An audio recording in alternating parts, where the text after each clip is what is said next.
Hello, bienvenue dans cette vidéo que je fais toujours dehors, dans les herbes, contre un arbre. Voilà. En fait, je viens de faire un live à l'instant et à la fin de mon live, je me suis dit merde, il y a un truc dont je voulais parler et dont je ne t'ai pas parlé. Donc je refais une autre vidéo que je publierai je ne sais pas quand pour te parler de ça. Et attends, j'essaye juste de trouver un angle où on me voit parce que un coup j'ai le soleil. Ok, comme ça a l'air cool. Ouais, donc je me suis dit, il y a un truc dont je ne t'ai pas parlé et dont j'avais envie de parler. Et que j'ai évoqué d'ailleurs dans un de mes posts que j'ai fait récemment pour l'immersion qui aura lieu là en juin, les 17 et 18 juin, pour créer ta sécurité, je vais y arriver, relationnelle. Donc qu'est-ce que je voulais te dire ? Je voulais te parler du lien entre trauma et développement du cerveau.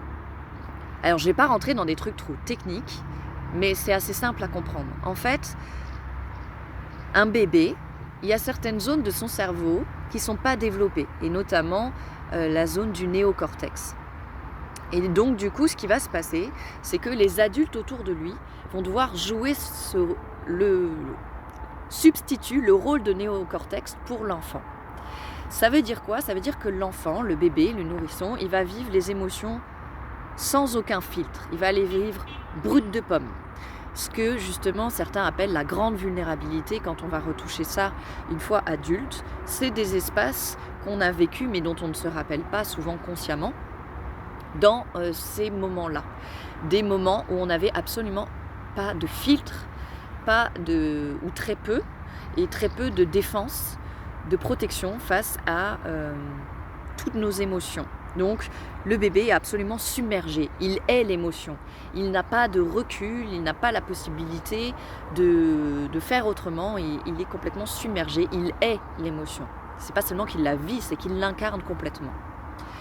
Et du coup ce qui se passe, c'est que quand les personnes, les adultes autour de soi, ou l'environnement, peuvent être insécurisants, refoulent leurs émotions, ont peur de leurs émotions, etc., comme en fait la quasi-totalité de l'humanité, ben du coup il y a certaines zones de notre cerveau, quand on vit des traumas, qui ne vont pas se développer, qui vont soit mal se développer, ou en tout cas insuffisamment par rapport à un certain référentiel, qu'on soit bien d'accord, ou carrément être endommagé. Quand on vit certains traumas, et quand je parle de trauma, je ne parle pas forcément toujours de trucs énormissimes. On a tous et toutes des traumas, et la violence, ce qui peut être traumatique, ça va de la négligence, de l'absence de réponse à un besoin d'un enfant, l'absence d'écoute de ses émotions, à de la violence physique, verbale, sexuelle, etc. Donc les traumas, il y en a de toutes les natures et peu importe. Mais ce qui est sûr, c'est quand on vit certains traumas, du coup, il y a certaines zones du cerveau qui se retrouvent littéralement mal développées ou endommagées. C'est ce que j'appelle personnellement les handicaps invisibles. Dans mon cas, ça a été beaucoup comme ça. C'est notamment justement toutes les zones du cerveau liées à ce qu'on peut appeler la façon de filtrer les émotions qui, de ce que j'en ai compris, n'étaient pas bien développées. Ça faisait quoi ? Ça faisait, et ça fait encore à certains moments, que je pouvais vivre justement les émotions comme un bébé. Sans recul, sans possibilité de... Je pouvais pas rationaliser, je pouvais pas... tu peux pas demander à un bébé, justement, de rationaliser son émotion. Donc je vivais tout brut de pomme. Toutes les peurs viscérales, et notamment, justement, les peurs, les terreurs, l'angoisse, je vivais ça absolument sans filtre. Et c'était un enfer pendant très longtemps. J'en allais jusqu'à vomir, c'était vraiment extrême. Et en fait... Pourquoi j'appelle ça les handicaps invisibles ? Parce que on ne voit pas, ça ne se voit pas. Quelqu'un qui a plus de jambes, bon, c'est un handicap et c'est très difficile aussi, certainement. En tout cas, je ne peux que le supposer parce que je ne le vis pas, mais ça se voit. Quelqu'un qui a des zones du cerveau endommagées ou pas bien développées, de par l'environnement, de par ses traumas, de par ses blessures, etc. C'est quelque chose qui ne se voit pas, mais qui est quand même factuel et réel. Et du coup, qu'est-ce qui va se passer?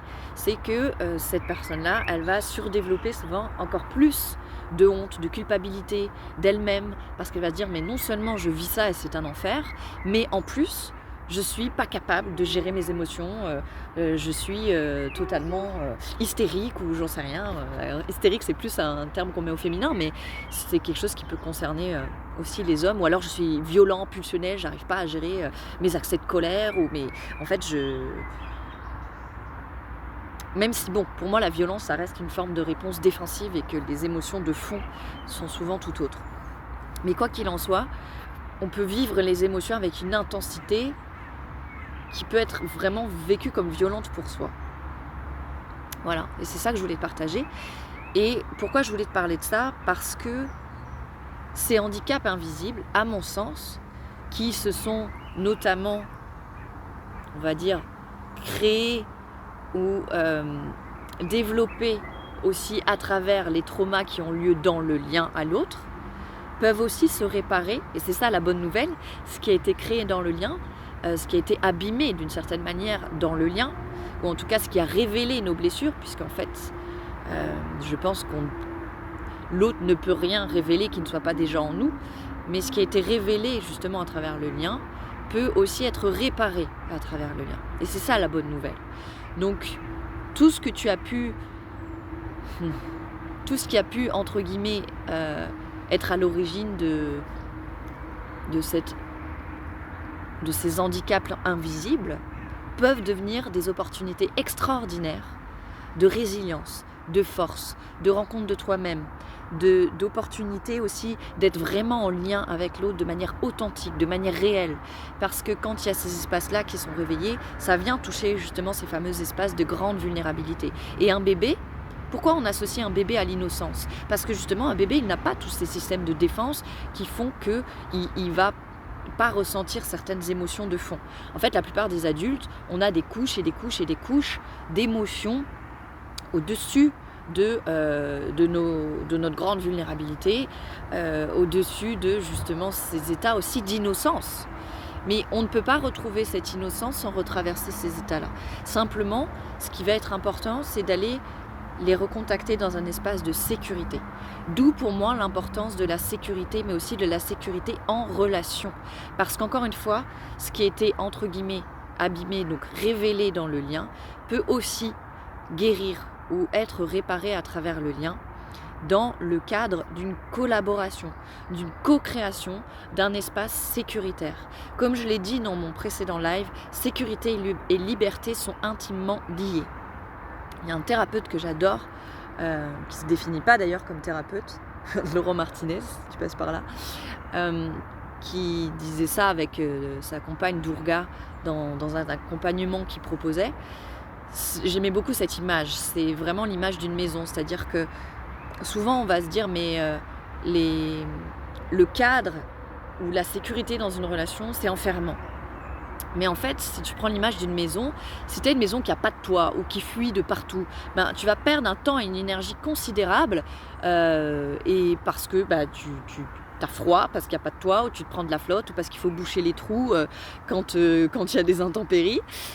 Alors que si tu as une maison solide avec ton toit, tout ça et qu'elle est faite, tu n'as plus qu'à t'amuser dedans.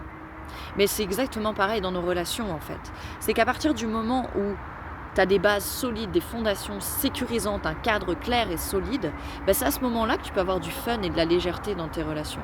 Quand tu sais pas ce qu'il en est, quand tu es toujours en train de te questionner sur oui mais cette relation c'est quoi, il s'y passe quoi et ça se passe comment et de faire des suppositions sur ce que l'autre y ressent, sur ce que l'autre y veut, sur ce que l'autre y veut pas, tu te maintiens juste dans une insécurité qui maintient justement aussi des modes de survie qui font que tu ne peux pas juste te détendre et être dans la légèreté et la sécurité nécessaires pour aller recontacter tes espaces profonds.